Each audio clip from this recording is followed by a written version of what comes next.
تو میرے پیارے آقا علیہ السلام کے پیارے دیوانوں، انشاءاللہ تعالی نمبر دوسرا جو ہمارا پارٹ ہے بسم اللہ کی فضیلت، انشاءاللہ تعالی اس کے بارے میں فضیلت کے حوالے سے ہم کچھ باتیں سماعت فرما رہے تھے۔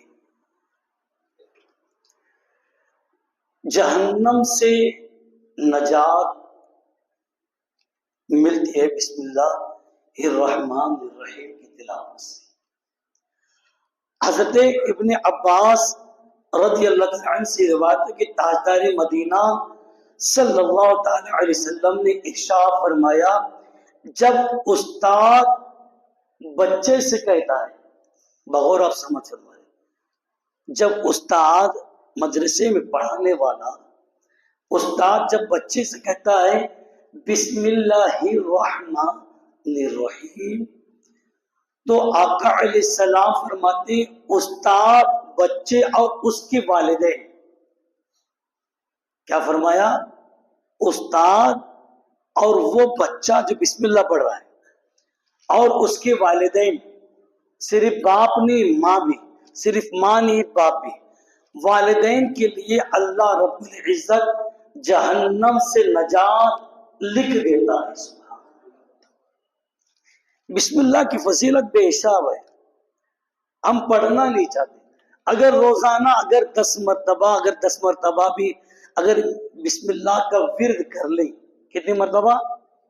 10 مرتبہ روزانہ اگر اس کا ورد کر لیں، یا 50 مرتبہ بھی اس کا ورد کر لیں، تو سمجھ لیں کہ در منصور کے اندر یہ ذکر وظیفہ فرمایا گیا کہ اس کے راوی کون؟ حضرت ابن عباس رضی اللہ تعالیٰ عنہ۔ تو پتہ یہ چلا کہ زمین کے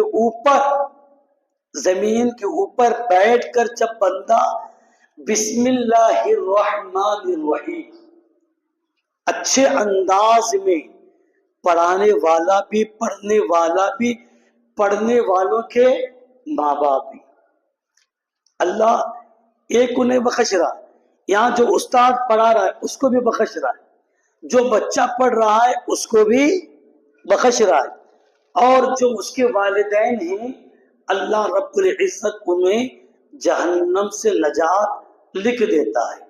تو میرے پیارے آقا علیہ السلام کے پیارے دیوانوں، آج ہم اپنے بچوں کو دنیاوی تعلیم دلاتے ہیں جس کا فائدہ صرف دنیا میں ہو سکتا ہے، آخرت میں فائدہ نہیں ہوتا ہے، اور آخرت میں نہیں، لیکن اگر ہم اپنے بچوں کو دینی تعلیم سے آراستہ کریں، کس سے آراستہ کریں گے؟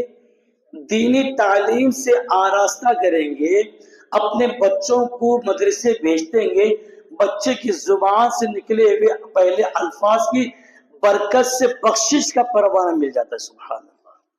اپنے بچوں کو دین کی طرف مائل کرو اور انہیں آخرت سوار۔ آج ہمارا بچہ، ہم لوگ ماں باپ اکثر بیشتر ایسے ماں باپ ہیں، اللہ اکبر، اللہ کی پناہ، جب اسکول کی باری آتی ہے بچے کو نہلاتے دھلاتے، پاؤڈر لگاتے، تیل لگاتے، اچھے کپڑے پہناتے، اسے اسکول بھیجتے کہ نہیں بھیجتے؟ جب مدرسے کی بات آتی ہے ایک ایسا اٹھا ویسا اٹھ جاؤ، ویسا نہیں کہ اس کو اٹھائیں، اس کو وضو کرنا بتائیں، پھر اس کے بعد اس کو بھی اچھی طریقے سے پاؤڈر لگا لیں، پاؤڈر آپ ہے نا، عطر لگا کر اسے قرآن شریف یا اسم قرآن دے کر آپ بھیجیں گے۔ اب مجھے بتاؤ، وہ قرآن پڑھنے والا بچہ اگر صحیح ڈھنگ سے پاکی کے ساتھ میں مدرسے کو آئے گا تو کیا اللہ اس کے ماں باپ کو معاف نہیں کرے گا؟ ضرور معاف کرے گا۔ بچوں کو جیسے میں اٹھا، اب چٹی چینج کرتے، اگر پیشاب کیا، بچہ تو بچہ ہی ہے، بچہ پیشاب کرتا ہی ہے، بچے کو اٹھائے، اٹھانے کے بعد اس کو تھوڑا سا پانی ڈال کر، اس کو گرم پانی ڈال کر نہلا کے، پھر اچھا کپڑے پہنا کر مدرسے کو آپ بھیجیں گے تو کتنا خوبصورت لگے گا بچہ، لگے گا نا اچھا۔ تو اپنے بچوں کو دین کی طرف مائل کریں، ان کی دنیا بھی سنور جائے گی، آخرت بھی سنور جائے گی۔ تو میرے پیارے آقا علیہ السلام کے پیغام ہم اچھی طرح سے جانتے ہیں کہ حضرت سیدنا جبرائیل علیہ السلام جب پہلی مرتبہ وحی خدا لے کر حاضر ہوئے تو آقا علیہ السلام کے بارگاہ بے کس پناہ میں حاضر ہوئے، عرض کیا اقرا، تو آپ نے جواب میں ارشاد فرمایا ما انا بقارئ، اے جبرائیل میں نہیں پڑھتا۔ لیکن جب مزید عرض کیا اقرا بسمی ربک الذی خلق، یعنی پڑھو اپنے رب کے نام سے جس نے پیدا کیا، تو آپ پڑھنے لگے۔ اب اس کی تفسیر بڑی لمبی ہے، اب جس کو اقرا کے معنی سمجھ میں نہیں آتے وہ نبی کی شان میں گستاخیاں کرتا ہوا نظر آتا ہے۔ ایک الفاظ پہ غور کرتا، اقرا اقرا پڑھیے اقرا پڑھیے، نبی کو جبرائیل نے کہا، مگر نبی نے کیا فرمایا ما انا بقارئ، اے جبرائیل میں پڑھنے والا نہیں، اقرا بسمی ربک الذی خلق، اپنے رب کے نام سے پڑھیے۔ تو آقا علیہ السلام نے جب اپنے رب کا نام سنا پڑھنا شروع کر دیا، پڑھنا شروع کر دیا۔ اب اس کی وضاحت بہت لمبی ہے، اس کی تفسیر، مگر یہاں بسم اللہ کے بارے میں ہم ذکر کریں۔ اگر اقرا کے بارے میں بیٹھا جائے نا، اس کا ذکر کے بارے میں نبی کی شان اگر بتائی جائے نا، جو نہیں مانتا ہے اقرا کے ان آیتوں کو، ظاہر سی بات ہے کہ اس کا ایمان کمزور ہے، اس کا ایمان کیا ہے؟ کمزور ہے۔ جبرائیل نے نبی کو نہیں پڑھایا، جبرائیل قرآن لے کے آتے تھے، مگر پڑھانے والا کون؟ الرحمن علم القرآن، رحمان نے اپنے حبیب کو قرآن سکھا دیا، اللہ نے سکھایا ہے۔ اب لیکن اے شمع رسالت کے پروانوں، ہم نے اپنے معمول کچھ اور ہی بنا لیا، ہماری فکریں بدل گئی ہیں، ہماری سوچ بدل گئی ہے، اپنے پیارے نبی علیہ السلام کے بتائے ہوئے عظیم طریقوں کو ہم نے بھلا دیا ہے، جس کا خمیزہ یہ ہم بھی بھولی ہوئی داستان بن گئے۔ دنیا نے ہمیں بھلا دیا، ہم بے یار و مددگار ہو گئے۔ اسی لیے تو فرمایا گیا وہ زمانے میں معزز تھے مسلمان ہو کر، ہم خار ہوئے آج تاریخ قرآن ہو کر، ہم نے قرآن کی تعلیم کو بھلا دیا ہے۔ اب آئیے کامل وضو کس کا ہوتا ہے؟ جب کوئی ایمان والا مرد، یہاں ایمان کا صیغہ ہے، اگر کافر بھی وضو کر لے، منافق بھی وضو کر لے، جو نبی کو نہیں ماننے والی جماعتیں ہیں اگر وہ بھی وضو کر لے، جب تک ایمان نہیں ہے تو ایمان کے بغیر ثواب نہیں ملنے والا۔